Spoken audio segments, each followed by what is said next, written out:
नमस्कार जय जगन्नाथ शुभ सकाळ समस्त को एबे आमे गीता ज्ञान आरंभ करिबा। गीता ज्ञान मो पाखे अच्छी 46 नंबर श्लोक। एबे मु आपको 46 नंबर श्लोक शुणेबी देखिबा कौन श्लोक अच्छी।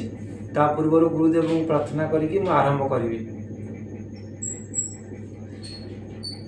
गुरु ब्रह्मा गुरु विष्णु गुरुदेव महेश्वर गुरु साक्षात परम ब्रह्म तस्मै श्री गुरवे नमः।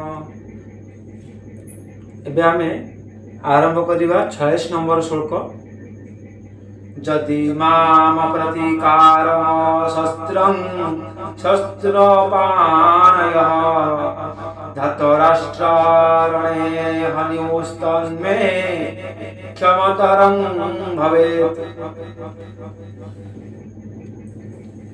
देखंतु आर माने कौन देला ना जदि जदि अर्थ होची जदि अशस्त्रम अशस्त्रम अर्थ होची कौन अप्रतिकारम माम होची निशस्त्र प्रतिकार रहित मते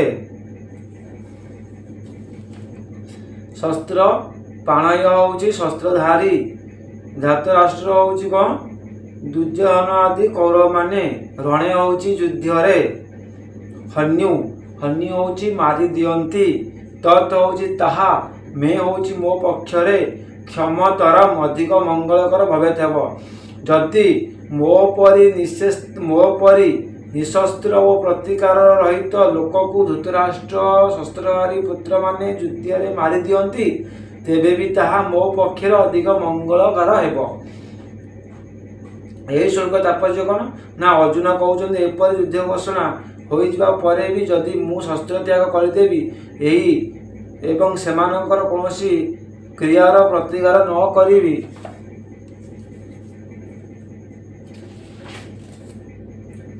तेबे संभवतः सेमाने युद्ध करिवे नाही। एहार फल समस्त आत्मीय स्वजन रक्षा हो पारिब। किंतु जदि सेमाने एपरि न करी मते शस्त्रहीन देखि युद्ध निर्वृत जानी मारी दियंती तेबे मध्य से मृत्यु मो पई अत्यंत कल्याणकार हेबो। कारण ताहा फल एके तो मु कुलनाशक रूपक भयानक पापर बंची जीवी, द्वितीय मोर बंधुवर्ग और आत्मीय स्वजन माने मध्य रक्षा पाई जीवे।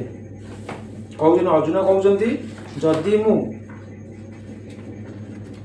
ए युद्ध न करिबी तांको हाथ रे मरी जीवी तथापि मोर मंगल हेब। अर्जुन निजर प्रतिकार रहित उपरोक्त मरण द्वारा निश्चित भाव में कूल रक्षा और निजर मंगल हेब बोली धरी नहीं छंती। तेणु से एपरी मरण को अत्यंत मंगलकर बोली कहिसंती। तापरे 47 नंबर श्लोक। संजय उवाच एवमुक्त्वा अर्जुन संख्यो रथपस्थ उपाविशत विसृज्य सशरं चापं शोक संविघ्न मानस।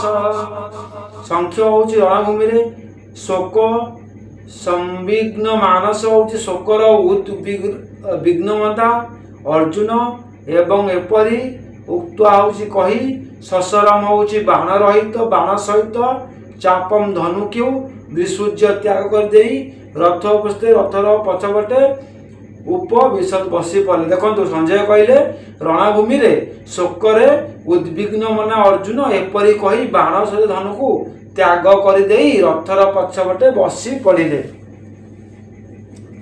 प्रश्न होची कौन यही श्लोक संजय कथन भाव कौन भाव होची कौन एठारे संजय कहउचंती विषादग्रस्त अर्जुन भगवान को एपरी कही बाण सहित गांडीव धनु को रथरे थोई देई एवं जाई रथर पछ भागरे चुपचाप बसी पड़ी नाना प्रकार चिंतार बुड़ी गले।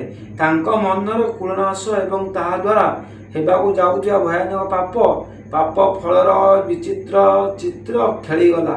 तांको मुखमंडल रे विषाद खेली गला नेत्र शोकाकुल हो गला। देखंतु मु आपन कहउतली अर्जुन एतले युद्ध मझे ठिया होते आउ युद्धर सैन्य मानक सब देखिकी मन शोक बुड़ी जाइतिला ଆଉ ଶେଷରେ ସେ କ'ଣ କରିଛନ୍ତି ନା ତାଙ୍କର ଗାଣ୍ଡୀବ ଧନୁକୁ ଓ ବାଣକୁ ଥୋଇ ଦେଇକି ରଥର ପଛପଟେ ଯାଇକି ବସି ପଡ଼ିଛନ୍ତି। ଆମର 47 ନମ୍ବର ଶେଷ ହେଲା ଶ୍ଲୋକ। 46 ଆଉ 47 ଆଜି ମୁଁ ଆପଣଙ୍କୁ ଶୁଣାଉଥିଲି। ତା ସହିତ ଗୀତାର ମୋର ପ୍ରଥମ ଅଧ୍ୟାୟ ଏଠି ସରିଛି। ଆମେ କାଲି ଦ୍ୱିତୀୟ ଅଧ୍ୟାୟ ପଢ଼ିବା, ଦ୍ୱିତୀୟ ଅଧ୍ୟାୟର ସାଂଖ୍ୟ ଯୋଗ। ସେ ପର୍ଯ୍ୟନ୍ତ ମୋତେ ବିଦାୟ ଦିଅନ୍ତୁ। କାଲିକି ଆମେ ଦ୍ୱିତୀୟ ଅଧ୍ୟାୟରେ ଦେଖା ହେବା। ରହିଲି ଆଜ୍ଞା, ଜୟ ଶ୍ରୀକୃଷ୍ଣ।